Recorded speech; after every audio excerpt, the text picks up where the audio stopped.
नमस्कार साथियों।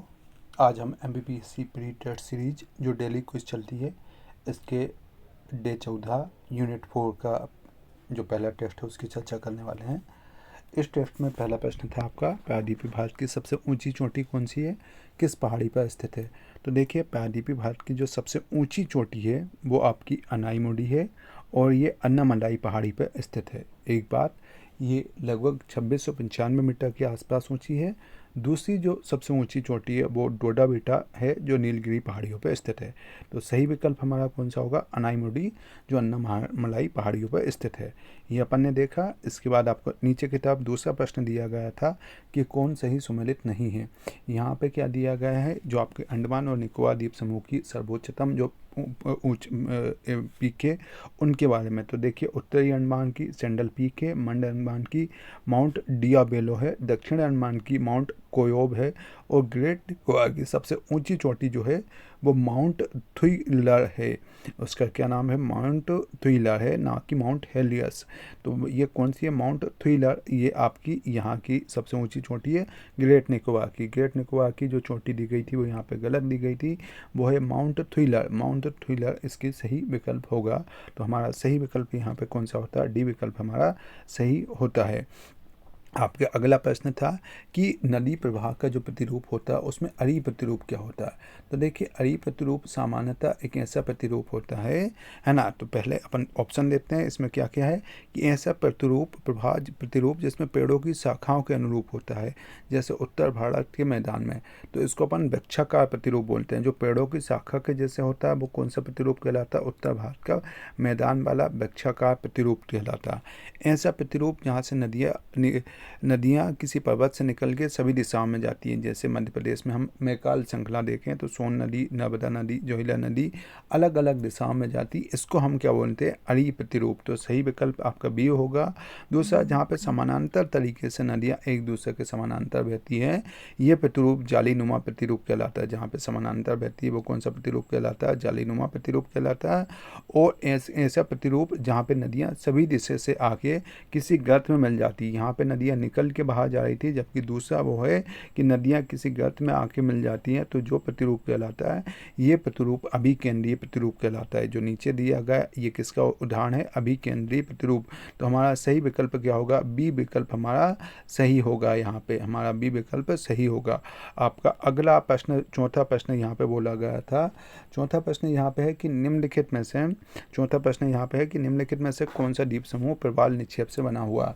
तो देखिए, प्रवाल निक्षेप से जो यहाँ पे विकल्प दिए गए उन विकल्पों में से लक्षद्वीप जो है वो प्रवाल निक्षेप से बना हुआ है, जिसमें टोटल 36 द्वीप है। लक्षद्वीप जो है वो किससे, प्रवाल निक्षेप से बनी है। इसमें टोटल 36 द्वीप है, जिनमें से 11 पर मानव आवास है। तो यहाँ पर सही विकल्प जो होगा वो लक्षद्वीप आपका होगा। अगला आपसे प्रश्न पूछा गया था करेबा के संदर्भ में। तो बोला कि करेबा कश्मीर घाटी में पाए जाने वाले झील के निक्षेप होते हैं। ये बात एकदम सही है।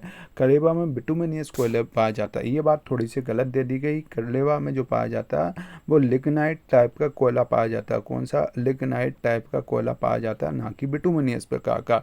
तो हमारा ये वाली जो कथन हुआ वो गलत हुआ है ना। गलत कथन यहाँ पे दिया गया, जाफरान की खेती होती है इनमें, ये बात भी सही है। तो हमारा सही विकल्प जो निकलता है वो कौन सा, बी विकल्प सही निकलता है।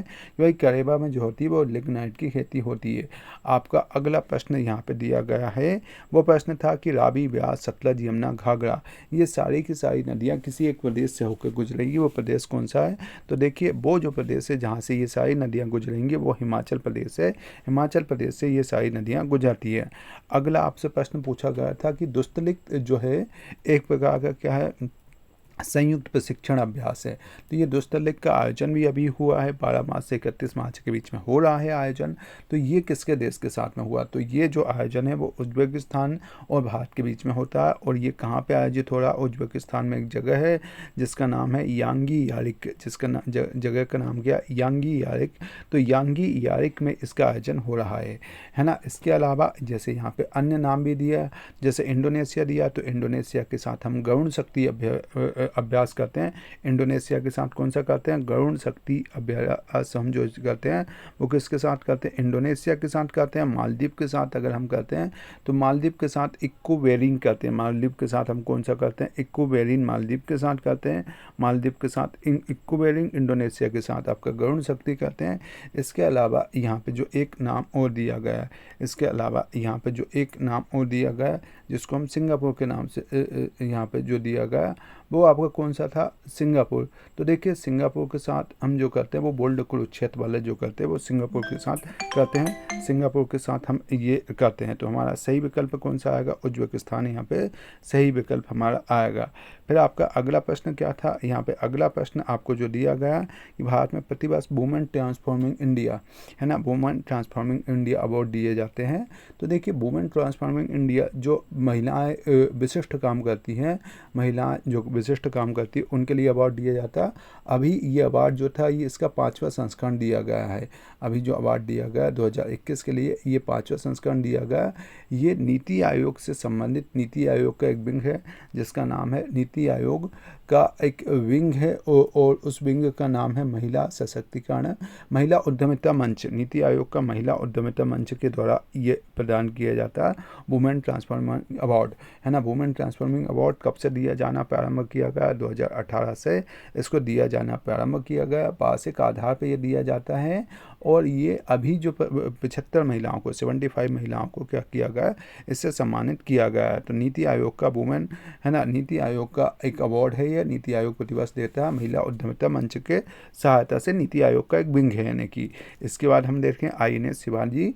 तो देखिए INS शिवाजी को कुछ ही समय पहले ये चर्चा में आया था। INS शिवाजी को क्या किया गया था? एक प्रकार का इसको, है ना, समुद्री इंजीनियरिंग के क्षेत्र में उत्कृष्ट का केंद्र, है ना, समुद्री इंजीनियरिंग के क्षेत्र में उत्कृष्ट का केंद्र के रूप में इसको स्थापित किया गया है। उत्कृष्टता केंद्र के रूप में इसको नवाजा गया है। ये एक प्रकार से क्या है? भारतीय नौसेना स्टेशन है। और कहाँ पे स्थित है? ये जो स्थित है वो लोनावाला महाराष्ट्र में स्थित है। INS शिवाजी कहाँ पे स्थित है? लोनावाला महाराष्ट्र में स्थित है। लोनावाला महाराष्ट्र में स्थित एक नौसेना स्टेशन के रूप में अपन इसको जानते हैं, नौसेना स्टेशन के रूप में जानते हैं। ये अपन ने यहाँ पे जाना। फिर आपका अगला प्रश्न था कि 2009 में नवरोज के संदर्भ में बोला कि नवरोज को एक प्रकार से क्या दिया गया? यूनेस्को के द्वारा अमूर्त सांस्कृतिक विरासत की सूची में किया गया। ये तो बहुत पहले से कर लिया। अब नवरोज त्यौहार अभी कुछ दिन पहले मनवाया गया। तो देखिए नवरोज त्यौहार का संबंध जो है वो पारसी धर्म से है और ये इसको पारसी धर्म के नववर्ष के प्रारंभ के रूप में मनाया जाता है। पारसी नववर्ष के रूप में इसको मनाया जाता है। तो ये हमारा सही विकल्प क्या था? बी विकल्प यहाँ पे सही होगा। बी विकल्प हमारा सही होगा कि ये नववर्ष के प्रारंभ के रूप में मनाया जाता है।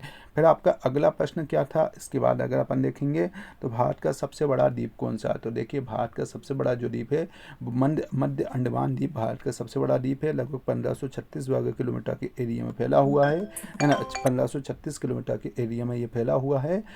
ये अपना सही विकल्प जो होता है वो मध्य अंडमान यहाँ पे हमारा सही विकल्प होता है।